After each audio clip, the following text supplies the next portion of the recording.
Kung atong tanawon ang Biblia makaigsunan,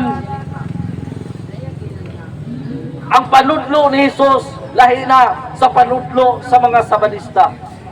Gingon sa Marcos 1:21 ngadto sa 22, miadto sila sa lungsod sa Capernaum. Sa pag-abot sa adlaw ipapawlay, misulod si Jesus sa simbahan sa mga Hudiyo nanudlo. Natingala kayo ang mga tao siyang panudlo, tungod kay ang iyang panudlo nagtudlo siya nga may gahom o dili na sama sa pagtudlo sa mga magtutudlo sa kasaguan.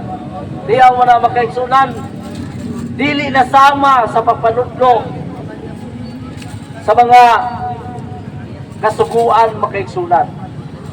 Munang lahi na ang panudlo sa atong Ginoong Hesus, dili na pang Sabanista kung dili pang Katoliko na. No? Muna makaigsunan, atong ipahayag ang kamatuoran kay sumala sa San Juan ang kamatuoran mo ay magahatag kanato og kagawasan. Unya, kung atong talawon usab ang Biblia,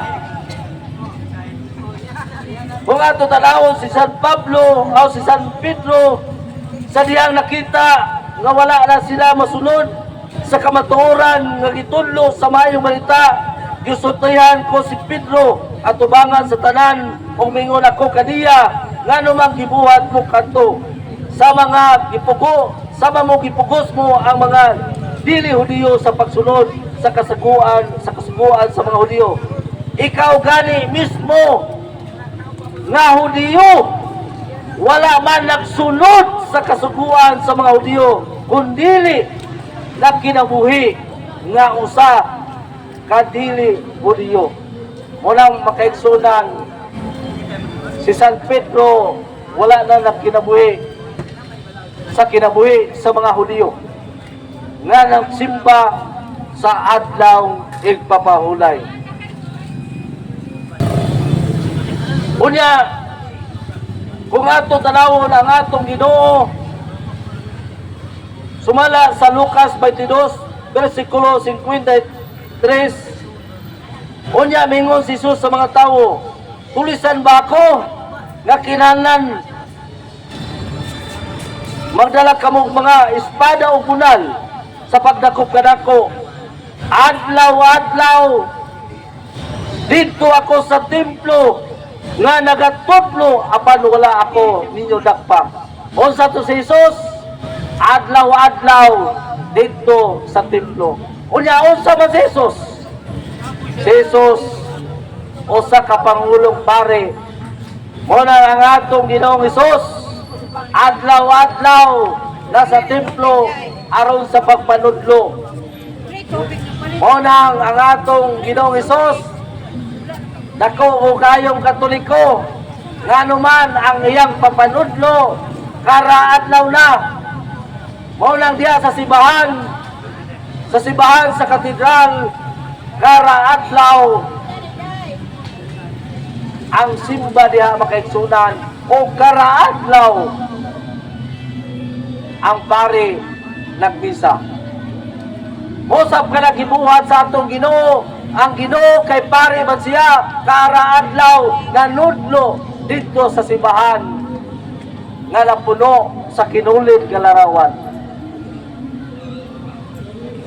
Muna makaigsunan ato kong susiho ng bayo kay ang mga apostoles sumala sa Lucas 24 versikulo 52 ngadto sa 53, gisimba nila umibalik sa Jerusalem nga may kadakong kalipay o kanunay sila sa templo aron sa pagdayeg sa Dios.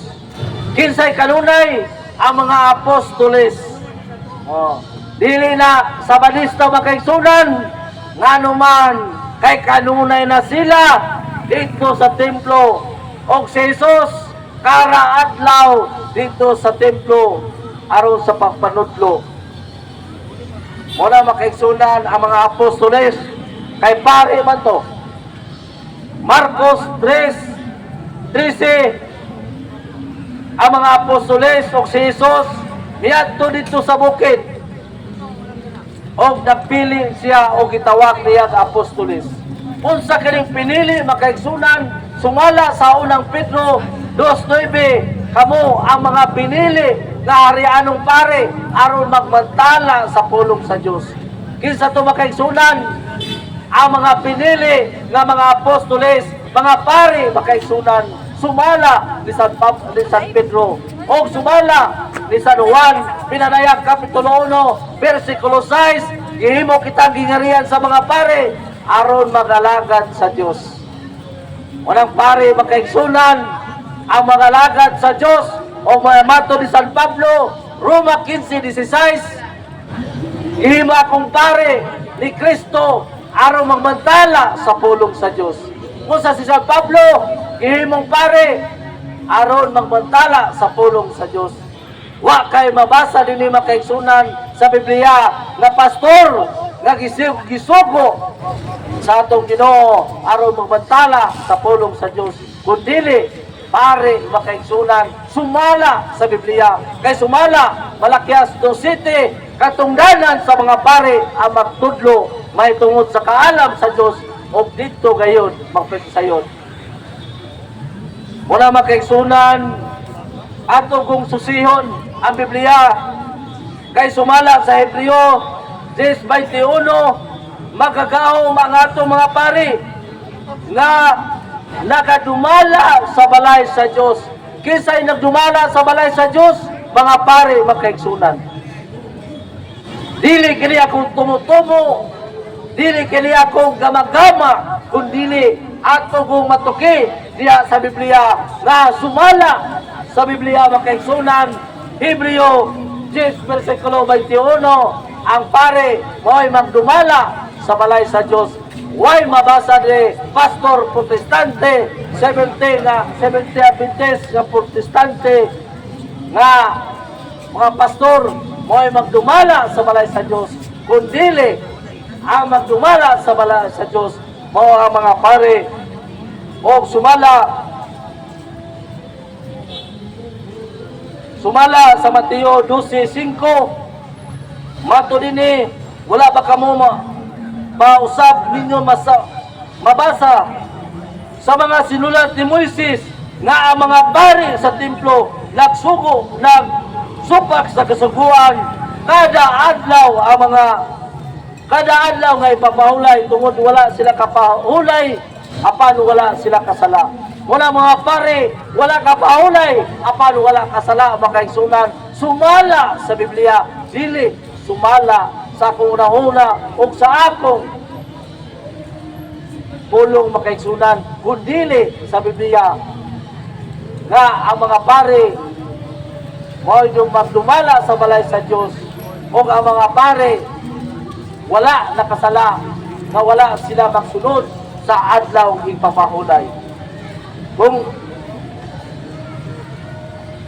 sumala sa Hebreo 10:11 ang mga pari karaadlaw gayon ang ilang pag-alagad dito sa simbahan aron sa pag-alagad sa Dios. Muna makaigsunan ang mga pari karaadlaw dadya sa simbahan alas 6 sa buntag hangtod alas 5 alas 7 sa gabi adunay misa makaigsunan. No? Kaya sumala sa Biblia, Hebreo 10:11, ang pari karaadlaw gayon ang ilang pag-alagad dito sa simbahan aron paghalad sa Dios.